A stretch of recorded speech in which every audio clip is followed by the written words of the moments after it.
ଆଜ୍ଞା ଆଜି ଦନେଇ ଦାସଙ୍କର ଏମିତି ସୁନ୍ଦର କଥାଟେ ମୁଁ ଆପଣମାନଙ୍କ ଆଗରେ ଉପସ୍ଥାପନ କରିବି। ଆଜ୍ଞା କେତୋଟା ନିଷ୍ଫଳ କଥା ଅଛି ଆଜ୍ଞା ସଂସାରରେ, ଫଳ ଶୂନ୍ୟ ବା ସେ କଥା ଗୁଡ଼ିକ ହଉଛି ଆଜ୍ଞା ନିଷ୍ଫଳ। ତେବେ ଆପଣମାନଙ୍କ ମନରେ ପ୍ରଶ୍ନ ଉଠିବ, ଏମିତି ଆଜ୍ଞା 11ଟି କଥା ମୁଁ ଆପଣମାନଙ୍କ ଆଗରେ ପରିପ୍ରକାଶ କରିବି, ଯେଉଁ କଥାଟି ଆଜ୍ଞା ସଂସାରରେ ସବୁ ସ୍ଥାନରେ ସବୁ ସମୟରେ ଆଜ୍ଞା ନିଷ୍ଫଳ ପ୍ରତିପାଦନ ହୋଇଥାଏ। ଆପଣ କହିବେ ଏମିତି ସଂସାରରେ କୋଉ 11ଟି କଥା ଅଛି ଯିଏକି ଆଜ୍ଞା ସଂସାରରେ ନିଷ୍ଫଳ କଥାକୁ ବୁଝେଇ ଦେଇଥାଏ? ନା ସେ ଆଉ କିଛି ନୁହଁ, ଇଏ ନଦୀ ହୋଇ ଯେବେ ନଥାଏ ଜଳ ତାହା ନିଷ୍ଫଳ।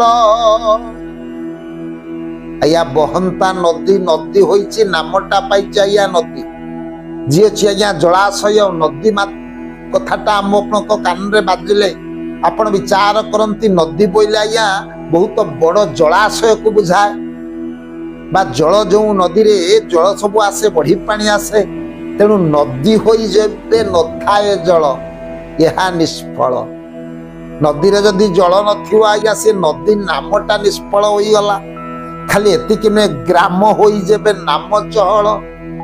ଗ୍ରାମ ହୋଇଥିବ, ଆପଣ ଅମୁକ ଗ୍ରାମ କଥା କହୁଥିବେ, ସେ ଗ୍ରାମର ନାମଟିକୁ ଯଦି ଅନ୍ୟ ଲୋକମାନେ ଜାଣିନଥିବେ, ତା ପ୍ରଚାର ପ୍ରସାର ହେଉନଥିବ, ସେ ଗ୍ରାମର ସେମିତି ପ୍ରତିପତ୍ତି ନଥିବ, ନାମଟା ଆଜ୍ଞା ବିଦେଶରେ ନଥିବ, ଅନ୍ୟମାନେ ଜାଣିନଥିବେ, ତେବେ ତାହା ହଉଛି ଆଜ୍ଞା ଗ୍ରାମ ହୋଇ କଣ ହବ, ସିଏ ହଉଛି ନିଷ୍ଫଳ। ଖାଲି ଏତିକି ନୁହେଁ, ଯୁବା ସ୍ତ୍ରୀ ମୁଣ୍ଡେ ନଥିଲେ ବାଳ। ଯୁବା ସ୍ତ୍ରୀ ଆଜ୍ଞା ଯୁବତୀ ସମୟରେ ଯଦି ନାରୀ ମସ୍ତକରେ କେଶ, ଆପଣ ମାନେ କହନ୍ତି ନାରୀର ସୁନ୍ଦରପଣକୁ ବୃଦ୍ଧି କରିଥାଏ ଆଜ୍ଞା ତା ମସ୍ତକରେ ଯଦି ଘଞ୍ଚ କେଶ ଥାଏ। ତେଣୁ ଆଜ୍ଞା ଯୁବା ସ୍ତ୍ରୀ ମୁଣ୍ଡେ ନଥିଲେ ବାଳ ଅଟେ ନିଷ୍ଫଳ। ତାଙ୍କ ମୁଣ୍ଡରେ ଯଦି ବାଳ ନଥାଏ ବା ଘଞ୍ଚ କେଶ ନଥାଏ, ତାହା ହେଉଛି ଆଜ୍ଞା ନିଷ୍ଫଳ। ପୁଣି ବର୍ଷା ରାତିରେ ନଥିଲେ ଜାଳ ଅଟେ ନିଷ୍ଫଳ।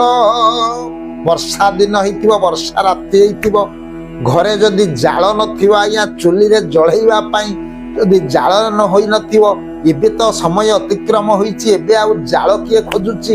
କିଏ ଗ୍ୟାସ୍ ଜଳଉଛନ୍ତି, ଇଣ୍ଡକ୍ସନ ଚୁଲା ସବୁ ଜଳଉଛନ୍ତି। କିନ୍ତୁ ସେତେବେଳେ କଥା ଦନେଇ ଦାସ କହିଛନ୍ତି, ବର୍ଷା ରାତିରେ ନଥିଲେ ଜାଳ। ଯଦି ବର୍ଷା ସମୟରେ ବର୍ଷା ଦିନରେ ଘରେ ଯଦି ଜାଳ ଥୁଆ ହେଇନଥିବ, ତାହା ନିଷ୍ଫଳ, ନିଶ୍ଚିତ ଭାବରେ ତାହା ଫଳପ୍ରଦ ହୁଏ ନାହିଁ। ତେଣୁ ପାଣି ଗଳେ ଯେବେ ଗଣ୍ଠିରି ଚାଳ ଅଟେ ନିଷ୍ଫଳ। ଚାଳ କରିଥିବା ଆଜ୍ଞା ନଡା ଛାଉଣି ହେଇଥିବ ବା ବରଡା ଛାଉଣି ହେଇଥିବ, ଯାହା ଛା ହେଇଥାଉ ଆଜ୍ଞା ସେଥିରେ ଯଦି ପାଣି ପଡିଲା, ସେ ପାଣି ପଡିଲେ ଆଜ୍ଞା ସିଏ ଚାଳର ମୂଲ୍ୟ କିଛି ରହେ ନା, ସେ ହଉଛି ଆଜ୍ଞା ନିଷ୍ଫଳ। ଖାଲି ଏତିକି ନୁହେଁ, ଏଣ୍ଡୁରି ପିଠାରୁ ଉଠିଲେ ନାଳ ତାହା ନିଷ୍ଫଳ।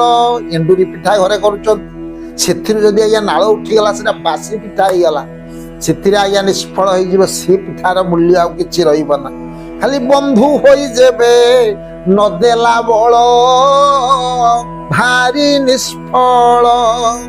ବନ୍ଧୁ ହେଇଥିବା ଆଜ୍ଞା ଉତ୍ସବେ ବ୍ୟସନେଶ୍ଚୈବ ଦୁର୍ଭିକ୍ଷ ଶତ୍ରୁ ବିଗ୍ରହେ ରାଜଦ୍ୱାରେ ଶ୍ମଶାନେ ଚ ଜ୍ୟୋତିଷ୍ଠନ୍ତି ସବାନ୍ଧବା ବୋଲି କୁହାଯାଏ। କିନ୍ତୁ ଦନେଇ ଦାସ କହୁଛନ୍ତି, ପ୍ରକୃତରେ ବନ୍ଧୁ ହୋଇ ଯେବେ ନଦେଲା ବଳ ସିଏ ଅଟେ ନିଷ୍ଫଳ। ଖାଲି ଏତିକି ନୁହେଁ, ଇଏ ବଳଦ ବାନ୍ଧି ଯେବେ ନାହିଁ ପାଳ ଅଟେ ନିଷ୍ଫଳ। ଆଜ୍ଞା ବଳଦ ବନ୍ଧା ହେଇଥିବ, ଆଗ କାଳରେ ଆଜ୍ଞା ବଳଦ ଦ୍ୱାରା ସବୁ ହଳ କରାଯାଉଥାଏ, ଚାଷ କରାଯାଉଥାଏ। ତେଣୁ ଦନେଇ ଦାସ କହିଲେ, ବଳଦ ଘରେ ବାନ୍ଧିଥିବେ, ଯଦି ପାଳ ଜମି ନଥିବ, ଚଷି ନଥିବେ, ଜମି ଚାଷ ହେଉନଥିବ, ତେବେ ବଳଦ ବାନ୍ଧି ଆଜ୍ଞା କଣ ଫଳ ମିଳିବ? ତାହା ନିଷ୍ଫଳ ଅଟେ। ଖାଲି ଏତିକି ନୁହେଁ, କମାର ପୁଅର ନଥିଲେ ଶାଳ। ପ୍ରକୃତରେ ଯିଏ କମାର ପୁଅ, ସେ କମାରର ସ୍ୱଧର୍ମେ ନିଧନ ଶ୍ରେୟ ପର ଧର୍ମ ଭୟାବହ। ତାଙ୍କର ଯଦି ଆଜ୍ଞା ଶାଳ ନଥିବ, ଶାଳ କାମଟା ତାଙ୍କର ହେଉନଥିବ, ତେବେ ତାହା ଆଜ୍ଞା ନିଷ୍ଫଳ ବୋଲି କୁହାଯାଏ।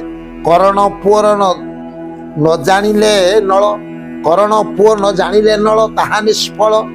କରଣ ପୁଅ ଯଦି ପ୍ରକୃତରେ ନଳ କଥା ଜାଣିନଥିବେ ବୁଝିନଥିବେ ତାହା ହେଉଛି ଆଜ୍ଞା ନିଷ୍ଫଳ। ଖାଲି ପୁଷିଲା ପୁଅ ଯେ ବେହେଲା ଖଳ ଭାରି ନିଷ୍ଫଳ।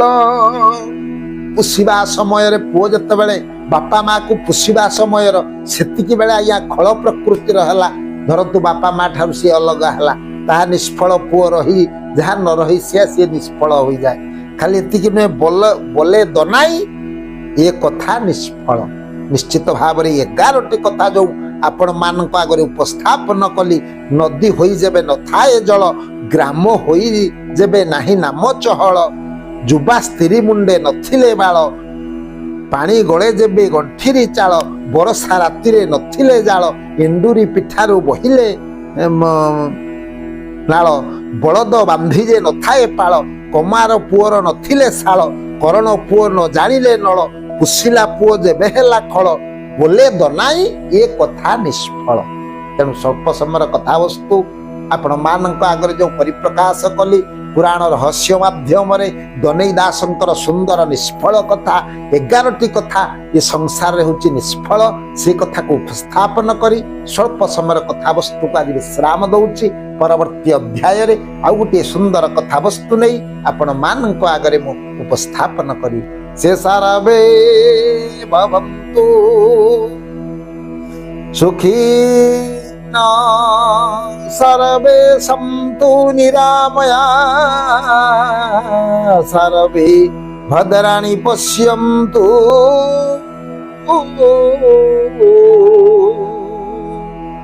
ମା କଶ୍ଚିଦ୍ ଦୁଃଖ ଭାଗ ଭବେ। ଓମ୍ ଶାନ୍ତି, ଓମ୍ ଶାନ୍ତି, ଓମ୍ ଶାନ୍ତି।